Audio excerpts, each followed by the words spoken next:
Palitana photo video association દ્વારા તેજસ્વી તારલાઓનો ઇનામ વિતરણ કાર્યક્રમ રાખવામાં આવ્યો।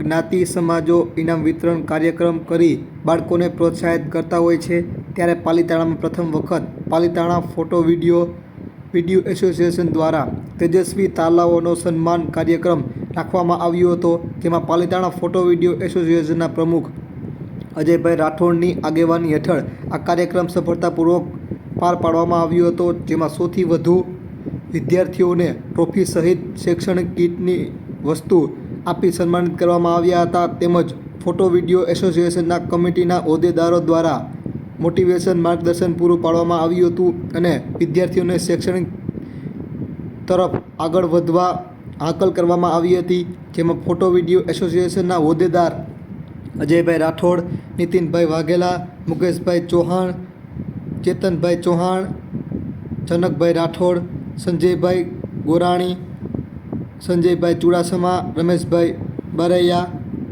જતીનભાઈ ભૂતૈયા, ગોપાલભાઈ ભોકળવા સહિત દ્વારા ભારે જહેમત ઉઠાવી ગુંજન ફાર્મ આયોજિત કાર્યક્રમ સફળ પાડવામાં આવ્યો હતો અને ફોટોગ્રાફર મિત્રોનો પણ સહયોગ મળ્યો હતો અને દર વર્ષે આ કાર્યક્રમ થાય તેવી પણ આગેવાનોએ શુભેચ્છાઓ પાઠવી હતી અને વિદ્યાર્થીઓને સન્માનિત કરી સફળ કાર્યક્રમ કરવામાં આવ્યો હતો।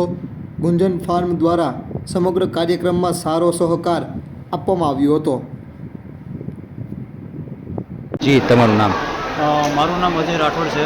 હું પાલિતાણા ફોટો વિડીયો એસોસિએશનના પ્રમુખ તરીકે કામ કરી રહ્યો છું।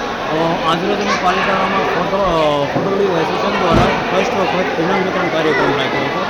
આ ઇનામ વિતરણ કાર્યક્રમની અંદર પાલિતાણા તાલુકામાં જે ફોટોગ્રાફર એસોસિએશન જોડાયેલા છે એના બાળકો માટે રાખવામાં હતું, જેની અંદર ધોરણ 1થી લઈને ગ્રેજ્યુએશન સુધીના જે બાળકો છે એ બધાને અમે ઇનામ વિતરણ આપી અને પ્રોત્સાહિત કર્યું હતું। આ આયોજનની અંદર લગભગ છોકરાઓ 95થી માંડીને 100 વિદ્યાર્થી આજુબાજુ અમે રાખ્યા છે।